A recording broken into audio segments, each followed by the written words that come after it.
আজ আমরা রয়েছি পুঁথিবিদ্যা, লিপিবিদ্যা ও পুঁথি সংরক্ষণ এবং পুঁথি সম্পাদনার একটি ওয়ার্কশপে বা কর্মশালায়। এসডিএমটি আইইন্ডোএস আয়োজিত এই কর্মশালায় বিভিন্ন বিশ্ববিদ্যালয়ের ও কলেজের শিক্ষকেরা এবং ছাত্রছাত্রীরা অংশগ্রহণ করেছিলেন। আমরা দেখছি পুঁথি, ইংরাজিতে যাকে বলে ম্যানাস্ক্রিপ্ট বা পুঁথিবিদ্যার চর্চার ক্ষেত্রে পুঁথি হ্যান্ডলিং, ম্যানাস্ক্রিপ্ট কী করে আমরা তাকে দেখব, কিভাবে তাকে হ্যান্ডেল করব, সেটা অবশ্য পাঠ্য হওয়া উচিত। আমরা সেটি মনে করি। পুঁথি যখন আমরা খুলি, আমরা দেখতে পাচ্ছি যে পুঁথিটিকে না নড়িয়ে তার উপরের বাঁধনটিকে কিভাবে আমরা খুলছি। চেষ্টা করতে হয় যতদূর সম্ভব পুঁথিটির নড়াচড়া কম করতে, কারণ পুঁথিটি যে বিষয়টির ওপর লিখিত তা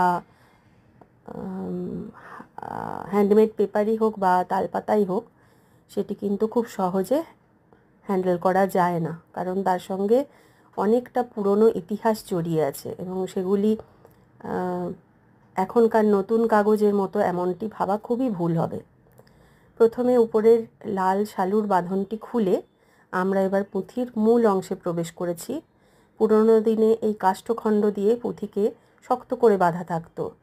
সেই পুরনো কাঠ দুটি আমরা সযত্নে রেখে দিয়েছি এবং দেখতে পাচ্ছি তার উপরও পুঁথির কিছু অংশ লেগে রয়েছে, যাকে সরানো সম্ভব হয়নি।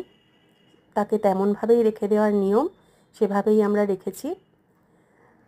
যে পুঁথিগুলি আমরা দেখতে পাচ্ছি অনেক প্রাচীন পুঁথি, সেগুলো সংরক্ষণের পর তার এমন রূপ আমরা দিতে পেরেছি। প্রথমেই খুললে যেটি দেখা যায় যে অ্যাসিড ফ্রি পেপার দিয়ে পুঁথিটিকে আমরা চারদিক থেকে মুড়ে এনভেলপের মতো রাখি। এক্ষেত্রে আমরা নেপালি টিস্যু পেপার ব্যবহার করেছি এবং সুতো বা দড়ি দিয়ে শক্ত করে পুঁথিটিকে বাঁধা রয়েছে। পুঁথির সংরক্ষণের বা পুঁথি এডিটিংয়ের বা পুঁথি পড়ার যে কাজটা আমরা করি, তখন অবশ্যই গ্লাভস ব্যবহার করতে হবে। এক্ষেত্রে যতক্ষণ না পর্যন্ত পুঁথির মূল অংশে যাচ্ছি ততক্ষণ গ্লাভস না ব্যবহার করলেও চলে, কিন্তু মূল অংশে গ্লাভস ব্যবহার করা নিয়ম। খুব সাবধানে এনভেলপটি খুলে তখন যে ঘরে আমরা এই কাজটি করি তার পাখা বন্ধ করে দেওয়ার নিয়ম, ফ্যান অফ করে দেওয়ার নিয়ম, সেটি অফ করে আমরা এবার পুঁথির মূল পর্বে যাব। এরকম ধরনের ওয়ার্কশপে অংশগ্রহণ করতে চাইলে আমাদের ফলো করুন।